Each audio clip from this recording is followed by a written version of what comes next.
Good evening, welcome to the DBS Sports. Brian Kallick sitting in for Kenson Casimir. We kick off with news on football. The St. Lucia Football Association has taken a deliberate decision to intensify the revamping activities towards a total revitalization of the National Women's Program in 2018. This has been prefaced by the appointment of a full-time women's football coordinator. In 2016 and 2017 and previous, a number of actions have been undertaken in an effort to set the stage for the 2018 thrust that is now unfolding. To this end, the St. Lucia Football Association, Inc. has planned 2 women's football summits. The summits are designed to engage the leagues, clubs and other stakeholders to provide them with our viewpoints on the development of women's football and to gather from them their ideas and advice for the development of women's football. It is hoped that at the conclusion of the summits that everyone concerned will better understand their roles and lend in the development of their national women's football strategy. In cricket, West Indies' batting group began their preparation in earnest for the Sri Lanka series with the start of a 5-day camp yesterday. Vice-captain Craig Brathwaite, who has emerged as the Caribbean's leading batsman in recent times, is among 9 current Test players who will be involved in the camp at the UWE K-Vale campus under the guidance of West Indies A coach Floyd Reefer. Left-hander Devon Smith, who played the last of his 38th Test 3 years ago, has also been included, along with West Indies A wicketkeeper batsman Jamar Hamilton. Following the end of the camp next weekend, the main camp involving the provisional squad for the Sri Lanka series will bowl off at the UWE campus. Head coach Stuart Law will oversee these proceedings. The batting camp sees the return of Windward Islands right-hander Sunil Ambrish, who was forced out of the New Zealand series last December with a broken arm. As expected, battling star Shai Hope features in the camp along with Ronson Chase, Kieran Powell, Sharon Hetmeyer, Jermaine Blackwood, Raymond Reefer and wicketkeeper Shane Dowich. West Indies will take on Sri Lanka in 3 tests, which run from June 6th to 27th, with matches set for the Queen's Park Oval in Trinidad and Tobago, the Darren Sammy Cricket Ground right here in St. Lucia, and the Kensington Oval in Barbados. The final test at the Oval will be an historic day-night affair. Still in news on cricket, New Zealanders Luke Ronchi and Mitchell McClenaghan have been named to complete the ICC World 11 for the fundraising T20 International against the West Indies at Lord's later this month. The pair will join the side skippered by England white ball captain Ian Morgan, which includes the likes of international stars Pakistani Shoaib Malik, Bangladesh's Shakib Al Hassan and exciting Afghanistan leg spinner Rashid Khan. Funds from the fixture will be in aid of stadia in the Caribbean damaged by the passage of hurricanes Irma and Mariah last September.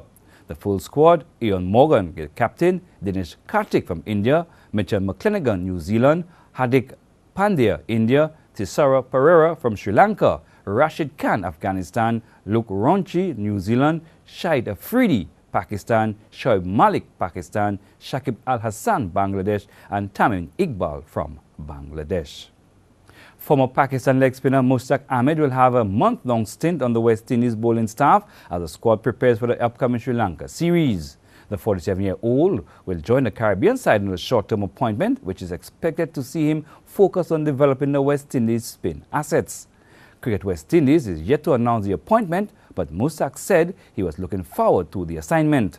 Mushtaq spent 6 years as a spin consultant with the England side, helping them win the 2020 World Cup and the Ashes series.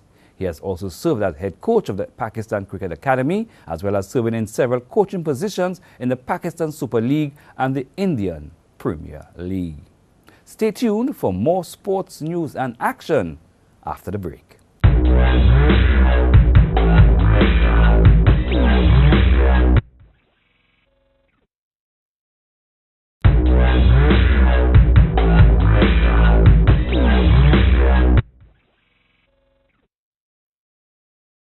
Thank you for staying tuned. Well, for Manchester United fans, Michael Carrick will start for Manchester United against Watford on Sunday at Old Trafford in his final match before he retires. The 36-year-old, who has made 463 appearances for the side, announced his decision to retire in March. Manager Jose Mourinho said the midfielder has qualities. Quote, "We believe he can make him a good coach," end quote. Now his body says enough. The club and myself want to keep the man, end quote, the Portuguese said. Carrick has won 5 Premier League titles and a Champions League with United since joining them in 2006. He replaced Wayne Rooney as club captain following the latter's departure to Everton, but his playing time has been restricted due to an irregular heart rhythm. Manchester United travelled to West Ham on Thursday before hosting Watford at the weekend. West Bromwich Albion have been relegated from the Premier League after Southampton won 1-0 at Swansea on Tuesday. That result left West Brom 5 points from safety with 1 game remaining Sunday's trip to Crystal Palace. It means their 8-year stay in the top flight comes to an end. The Baggies, currently on 31 points from their 37 games, had hoped to reach the final day and repeat their memorable escape of the 2004-2005 season. With Stoke and West Brom's relegation confirmed, Southampton's victory has virtually guaranteed their safety due to their vastly superior goal difference over Swansea and Huddersfield. In NBA action, reigning champions Golden State Warriors will face Houston Rockets for a place in the NBA Finals. The Warriors reached the Western Conference Finals for the 4th straight season as they completed a 4-1 series win against New Orleans Pelicans with a 113-104 victory. Houston beat the Utah Jazz 112-102 to also wrap up a 4-1 series win. The Cleveland Cavaliers will face either Boston Celtics or the Philadelphia 76ers in the Eastern Conference Final. The Celtics lead the 76ers 3-1 going into Game 5 this evening.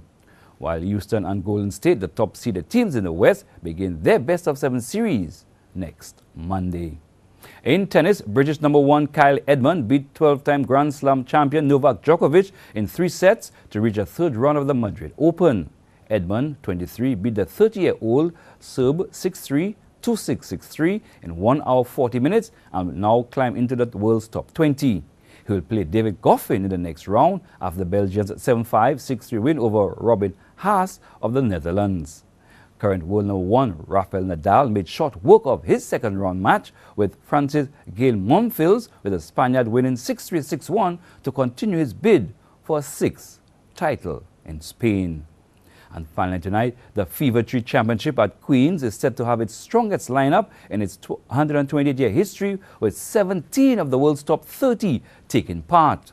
World #1 Rafael Nadal is one of 6 players from the top 10 who have signed up to play. The others are Grigor Dimitrov, Marin Cilic, Juan Martín del Potro, Kevin Anderson and David Goffin. Britain's 5-time winner Andy Murray, who is currently injured, is also due to play in the event from June 18th to 24th. Feliciano Lopez will defend his title, while Stan Wawrinka, Milos Raonic, Tomasz Berdych and Jo-Wilfried Tsonga are the latest names to be added to the list of competitors. Now to our thought to take you through the night. Patience is the key that connects efforts to success. The DBS News continues. Please stay tuned.